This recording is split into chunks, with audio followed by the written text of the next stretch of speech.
कक्षा 10वीं के विज्ञान का ये तीसरा चैप्टर है धातु और अधातु।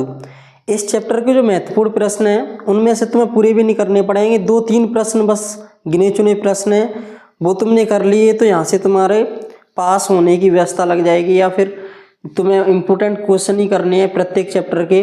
तो इस चैप्टर में से तुम्हें वो 2-3 प्रश्न ही करने हैं बस। चैप्टर 3 अध्याय 3 है तुम्हारा धातु और अधातु।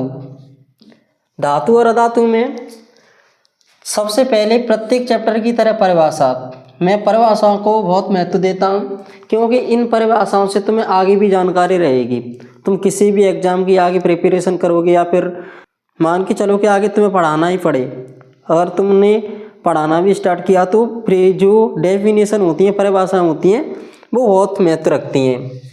तो सबसे पहले तुम्हें आघात वर्ध्यता, आघात वर्धनीयता, आघात वर्ध्य कैसे भी आ जाए वो लिखना है, याद करना है। तन्यता, ये समझो कि इन दोनों में से आने के बहुत ज़्यादा चांस हैं। उभयधर्मी ऑक्साइड, एनोडीकरण, संक्षारण, गैल्वेनीकरण। जबकि हम संक्षारण को हम इससे पहले भी पढ़ चुके हैं। तो इसमें गैल्वेनीकरण यानी कि गैल्वेलाइजेशन और आघात वर्धनीयता, तन्यता और एनोडीकरण। एनोडीकरण को तुम छोड़ो, संक्षारण पहले ही कर लिया, गैल्वेनीकरण कर लेना, आघात वर्ध्यता और तन्यता। सोडियम को केरोसिन तेल में डुबोकर क्यों रखा जाता है? ये तुम्हारे एक्स्ट्रा प्रश्न नहीं है, ये तुम्हारे अभ्यास के प्रश्न हैं। आयनिक यौगिकों के गलनांक एवं क्वथनांक उच्च क्यों होते हैं? तीसरा प्रश्न ये वाला। लेकिन मैं इनमें से तुमसे ये बोल रहा था शुरुआत में कि 2-3 प्रश्न कर लेना, उनमें से तुम्हारा इस चैप्टर में काम हो जाएगा।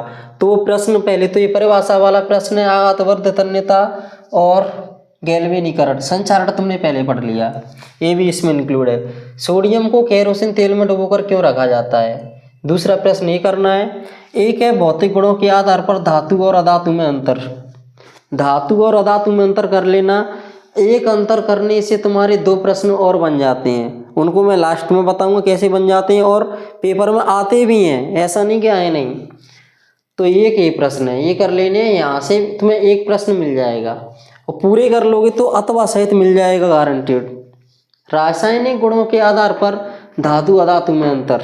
ध्यान रखना, कई बार ऐसा कर देते हैं कि पूछा कुछ जाता है और कुछ लिख देते हैं। धातु और अधातु में अंतर है, लेकिन ये भौतिक गुणों के आधार पर है, ये रासायनिक गुणों के आधार पर है। इसके आगे का प्रश्न है, गर्म जल के टैंक बनाने में तांबे का उपयोग होता है परंतु इस्पात का नहीं, कारण बताइए। संक्षारण क्या है? ये शायद तीसरी बार पढ़ रहे हैं हम इसको। संक्षारण क्या है? संक्षारण से बचाव के 2 उपाय लिखिए।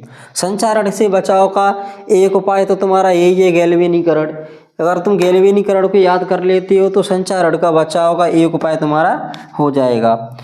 कारण बताएं, ये वाले प्रश्न, इनको तुम स्किप भी कर सकते हो और तुम्हारी कैपेसिटी हो तो याद भी कर लेना। एल्यूमिनियम को SnO3 में डुबोने पर अभिक्रियाशीलता कम क्यों हो जाती है? एक ये संग्रह है, प्रश्नों का संग्रह है, ऐसे नहीं कि मैंने अपने आप से लिख दी हो, ये प्रश्न ऐसे ही आता है, इसमें से कम ज़्यादा हो जाते हैं। सोडियम मैग्नीशियम अपचेत नहीं होते कि इनको कार्बन का ऑक्साइड इनको अपचेत नहीं कर पाता, क्यों? शॉर्ट में लिखा है मैंने। आयरन की वस्तुओं को गैल्वीकृत क्यों किया जाता है? सोडियम, कैल्शियम, मैग्नीशियम और पोटेशियम प्रकृति में मुक्त अवस्था में क्यों नहीं पाए जाते? यानी कि प्रश्न नंबर 8 प्रश्नों का संग्रह है, उसको तुम याद कर सकती हो इसको। और 9th पे कारण बताइए, यानी कि प्लेटिनम, एल्यूमिनियम और सिल्वर के आभूषण बनाने में, इन धातुओं का आभूषण बनाने में क्यों प्रयोग होता है, उपयोग होता है? सोडियम, पोटेशियम, लिथियम को तेल में डुबोकर क्यों रखा जाता है? एल्यूमिनियम अति क्रियाशील धातु, अति अभिक्रियाशील धातु है और इसका खाने बनाने वाले बर्तनों में उपयोग क्यों होता है?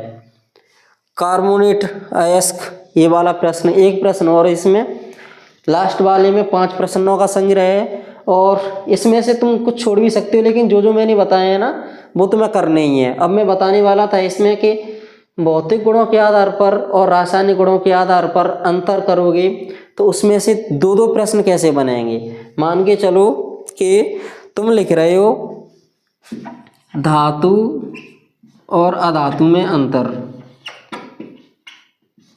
अब ये तुम भौतिक गुणों के आधार पर लिख रहे हो, तो प्रश्न कई बार ऐसे आ जाता है कि धातुओं के चार भौतिक गुण लिखिए। भौतिक गुणों के आधार पर धातु के चार गुण कौन से हो गए जो तुमने चार अंतर लिखे। अधातुओं के चार गुण क्या हो गए, भौतिक अधातुओं के चार गुण हो गए इधर के।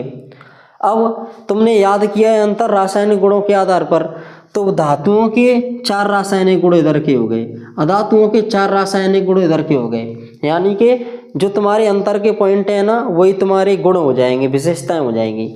यानी कि चार प्रश्न तुम्हारे वहाँ से बन जाएंगे। चार प्रश्न वहाँ से जो बनेंगे ना, वो कई बार पूछे गए हैं। और इतना कर लो, इससे बाहर इस चैप्टर से मुश्किल ही जाएगा और आराम से कर पाओगे तुम इतना।